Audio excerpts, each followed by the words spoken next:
प्यार 3 तरीके का होता है। पहला, जो भी मिल जाए उससे प्यार कर लो, ये एक समझौता है। दूसरा, जिससे प्यार करो वो मिल जाए, ये एक सफलता है। और तीसरा, ये जानते हुए भी कि वो आपको कभी नहीं मिलेगा, फिर भी आप उससे प्यार करें, ये सच्चा प्यार है। अपनी पीठ को हमेशा मजबूत रखना, क्योंकि शाबाशी और धोखा हमेशा पीठ पीछे ही मिलता है। क्या हुआ अगर सफलता नहीं मिली? वैसे भगवान भी तो नहीं मिले, लेकिन हमने कभी पूजा करना नहीं छोड़ा। बात संस्कार की होती है, वरना जो इंसान सुन सकता है वो सुना भी सकता है।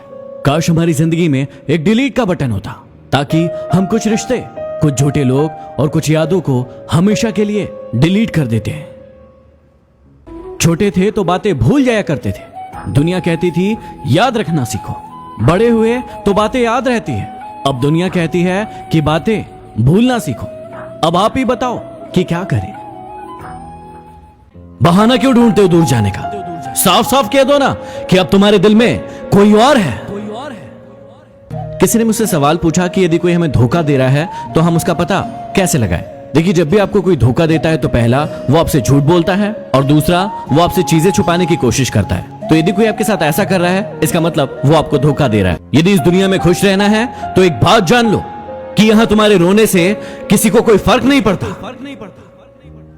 एक बात कहूं, कुछ बात है तुम में, क्योंकि जो इंसान अपनी जिंदगी में कभी नहीं रोया, उस इंसान को रुलाया तुमने। किसी का विश्वास जीतना आसान है, उसे तोड़ना और भी ज्यादा आसान है, लेकिन मुश्किल है उसे निभाना। हालातों ने खो ही दी इस चेहरे की मुस्कान, वरना जहां बैठते थे वहां रौनक ला दिया करते थे। लड़कियां कभी उन लड़कों को इंपॉर्टेंस नहीं देती जो उनकी इज्जत करते हैं, बल्कि हमेशा उन लड़कों के पीछे भागती है जो उनका इस्तेमाल करते हैं, और फिर जिंदगी भर रोती है। कड़वा है लेकिन सच है। वो इंसान कभी आपकी वैल्यू नहीं करेगा जिसके लिए आप हमेशा उपलब्ध हो। इसलिए अपनी इज्जत करना सीखो। हर शख्स ने अपने तरीके से इस्तेमाल किया हमें, और हमें लगता रहा कि लोग हमें पसंद करते हैं। जिंदगी को ऐसे जियो कि खुदा को पसंद आ जाओ, क्योंकि दुनिया वालों की पसंद तो पल भर में बदलती रहती है। जवाब तो हर बात का दिया जा सकता था, लेकिन जो रिश्तों की अहमियत को ना समझे वो शब्दों को क्या समझेंगे?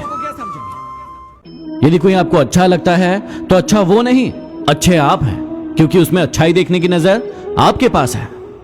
यदि आपको कोई नहीं समझे तो टेंशन मत लेना, क्योंकि अच्छी किताबें और अच्छे लोगों को समझने के लिए थोड़ा दिमाग का होना भी जरूरी है।